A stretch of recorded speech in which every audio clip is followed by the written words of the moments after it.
Yo, so here's my disclaimer for what you're about to see. At one point, I labeled myself monogamously inclined with a slight dominant kinky side. I think that's what I said, yes. So the problem there is that it doesn't take into account, various exceptions to that. But generally speaking, the monogamous part is pretty much across the board. I suppose if I were some kind of paid traveling man, then everything would be different. I don't know. I really don't. But I'm pretty sure that if I had the right person in my life, I would be faithful to her, even if I were being paid to go out on the road, because I would. I've not ever been the type of person who could just find partners left and right, and therefore, I would probably properly appreciate somebody who was properly appreciating me. At least that's the theory. But as far as the other thing goes, I like cuddling, don't get me wrong. But I'm also tired of not being my properly filthy self. And at this age, I'm going to be 45 in a month, almost to the day. It's time for me to do what I want to do. So that's some context clarification. Okay. And please enjoy my conversation with Charmane M. Vaianisi, who I used to date. Oh, and I almost forgot. There are two situations where I'm not sure polyamory is the right word, but non-monogamous circumstances are thinkable. One is when a married couple open up the relationship because one becomes too physically sick to be sexually functional, and they don't want their partner to be suffering because of that. I've heard of that happening on a number of occasions. In fact, there was a TV movie with Louise Fletcher and Bert Convy and somebody else, Robert Reed, back in the day, that dealt with that very thing. And the other time is if they're Satanists. If they're being honest, we're lucky. So you go ahead and do whatever you want. Okay, but that's that. Charmane's with me. Thank you, Charmane M. Vaianisi. I appreciate you doing this with me. Please continue where you were. You were talking about a dichotomy in between. Yeah, you were talking about this Facebook post, and is it David Grohl? Yeah. Yeah, his comment about if the number one song is about your butt, we've got a problem. The culture's got a problem, at least one problem. And then your friend Janice responds that, oh, but you're kind of missing the point, that this song is all about... She said, since you might not know the song that he was referring to, or that he was referring to that song, I will point out, she says, that it is not about her butt, but it's about the immense sexual pleasure and power she enjoys. And that phrase, of course, I could have stood a trigger warning. What can I say? So the dichotomy that I was talking about is that you have one person saying, hey, this song represents some, is indicative of some currents in the culture that are definitely problematic. And a response that says, oh, you shouldn't worry so much about it because this is a good thing somehow. And well, it's an empowerment. Narcissistic, empowered. Narcissism is not empowerment. Yeah. And narcissism is bullshit. I think to a lot of people edging toward the feminist side, that sort of erotic narcissism, if you will, is a type of license that women have never had before, or have perceived that they didn't have, and now you can get away with it, and somehow that's transgressively subversive or something. Yeah, and somehow that's going to make to balance things out and make things better, I think, is what they're thinking or hoping or wishing, as they're just giving themselves two wrongs license. Making a right. Yeah, fighting fire with fire. And I mean, this is we got to be clear. It's only one type of feminist. By the way, now it's time to have me on face. Okay. Okay. Yeah. Yeah, I mean, the thing is that I just feel like, and then, so I said, and the silence from Beau was fucking deafening. And then I put up a link to our Stevie Moore song, I Hate People, which is fun.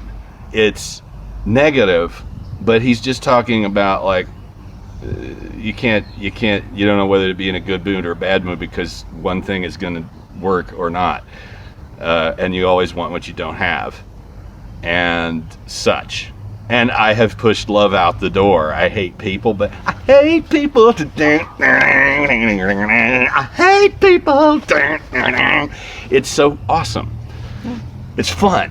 Fun-loving hate. It's yeah. wonderful. Well, the point is, and then so Janice, who's funny, Janice Erlbaum, is a great author. She says, oh, well, this is my friend who put this up. Mm-hmm. Used to know her in the 90s in the Lower East Side theater comedy community.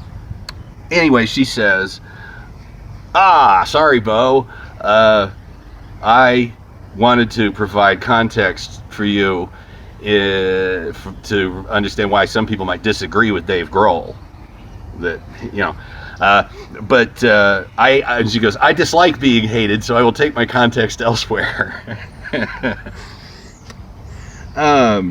And so then I said, I don't hate you, Janice. I admire your first two books tremendously. I haven't read the third one yet, but this conversation has disturbed me, and I need to think about it. But I need to do it in a video blog format because I can't do it in print. I can't do it in virtual FB print. It's just sort of like, I feel like it's weird. Feminism to me was supposed to be about abortion rights, equal pay, not having different standards for women than you have for men as far as morals or like unfairly judged, like the Mary Magdalene complex, like everybody's willing to stone her, but meanwhile half of those guys paid her to have sex or something like that, right? Mm-hmm. It's total hypocrisy. Now, is it possible, even though men have privilege compared to women, for women to be hypocritically moralistic and to lionize really trashy and insubstantially narcissistic artwork that is hugely popular and marketed with the vulgar remnants of the music industry machine to cater to the lowest goddamn possible denominator? Is it possible for women to get that all completely confused?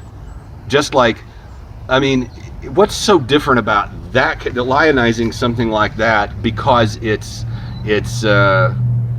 flipping the script or whatever? That's not enough to be of value, and to think of this as something where, like, I'm male, I'm white, I'm heterosexual, attempting to be.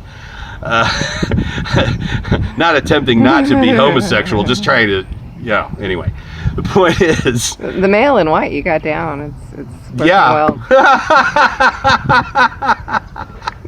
Charmane and I used to date. We were still friends. It's amazing. It's not like that should be shocking, but that's part of the thing. That's my context here. My context that I'm bringing to the table that I can't do in any other format but this.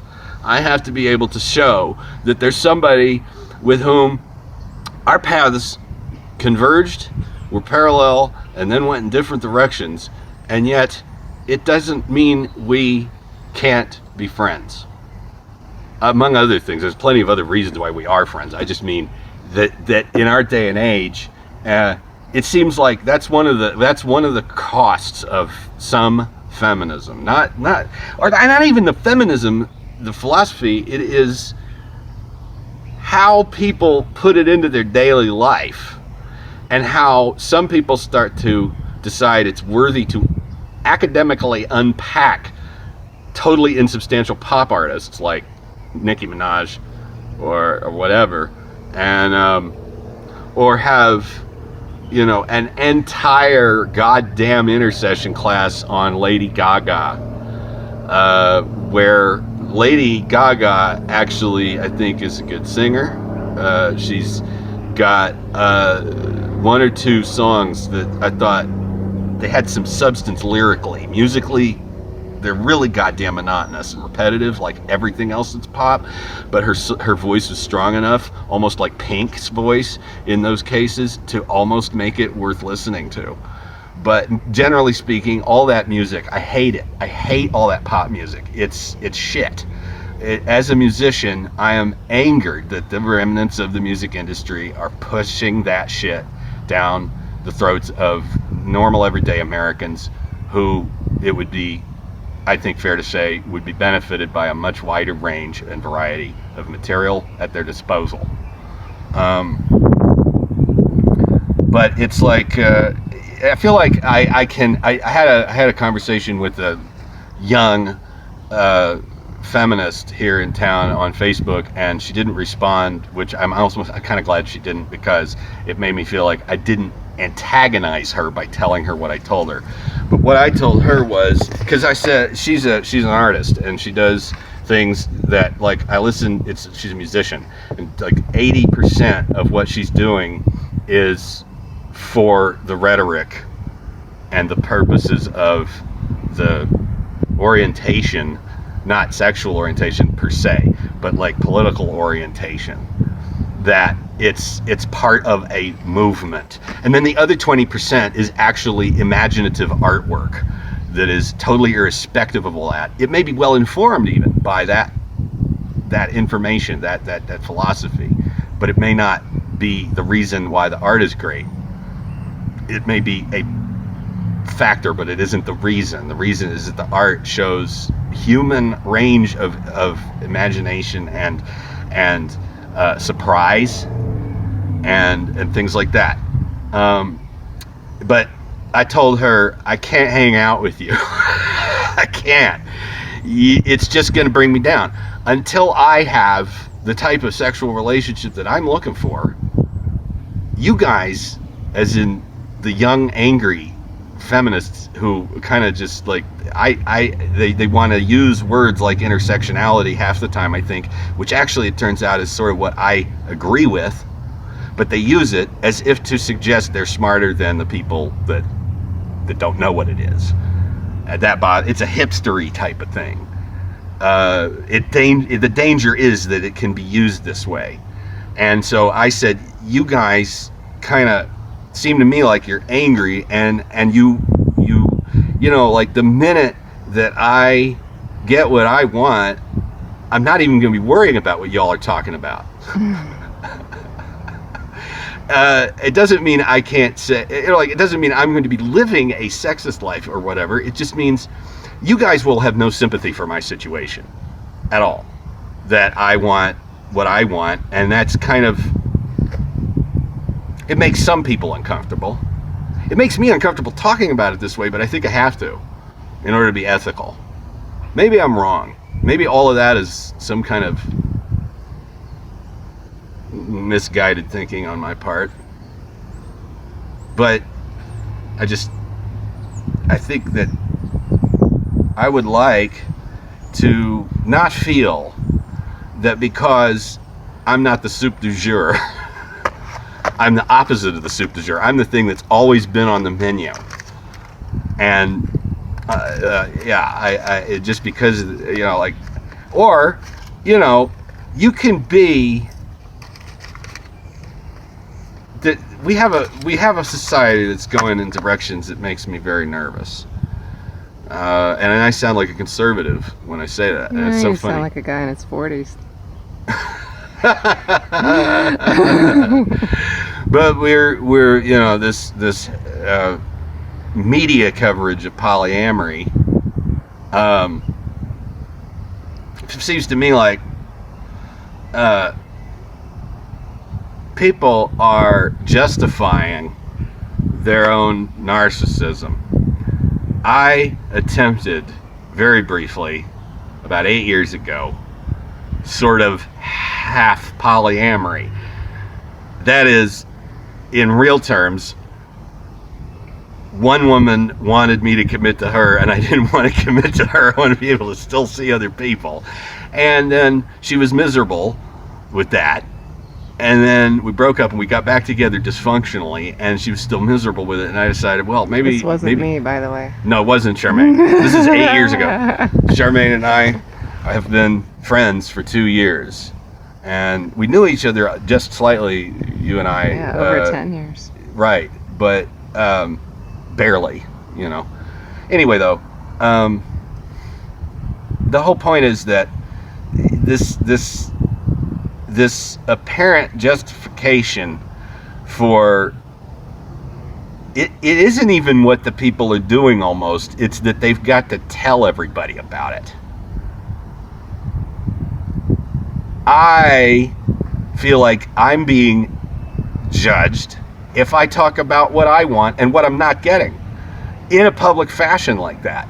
It's like it's not okay for me to want to be monogamously inclined, if slightly on the dominant kinky side of things, and a heterosexual white male. It's not okay. Just fucking not. I don't even get to talk about it. It's just wrong. Because I'm single. I'm not sure it's always... I mean, if I weren't single, then nobody would care, right? Be like, well, it's his business. But as it is, I represent a danger. Except I don't. You know me. Everybody knows me. Right. Yeah. But it hurts. And I don't have any way to deal with it other than to talk like this. Because I think a lot of times people are talking about this because it's an automatic conversation. You have this side, they have that side. There are words that go with each side. When the conversation starts, you know what to say because you know what side you're on. There's not a lot of open, listening, creative responses. There's just not a lot of wholehearted, individually respectful conversation. It tends to be very automatic. It's like a popular type of conversation, just like a popular news item, a popular opinion, and a lot of times people just fall into this is where I have fun with this topic. This is where I like to be. And sometimes somebody comes, they're not in the pro and con, you're just Beau. Right. And and people don't know how to respond to you. So you get negativity, you get ignored, you get argued with, or people just don't know, they just let me just say, shrug it off. I love you. You're my good friend. And thank you. Sure. Hope it helps. It does. And go read Janice Erlbaum's first 2 books, because I haven't read the third, and I don't know if it's the sort of thing that I would be inclined to, but I will one day, just out of respect, because her first book, Girl Bomb, and her second book, Have You Seen Her, are just brilliant autobiographical memoirs. Also, Charmane M. Vaianisi here has written a book called Bloodstar. No, I wouldn't promote that. You wouldn't promote it? No, not here. Oh. Okay, Thank you. I mean, yes, I've written a book. You can leave it here, but okay. That's all we need to. But the music that you've done is what music all is you want. important to me, for sure. You're completely unique, and you come from as much gut instinct as technical training. It is rare to find a composer that is like that. It is rare to find a composer who writes their own words for some of their songs. It is just and that doesn't pursue an academic career in that, and it's just I want your music to be out there, and to the best of my ability I will help you do that. And I love you. You're my good friend. I'll see you later. This has been an element of the Beau Show Archives number 1.A. Peace out.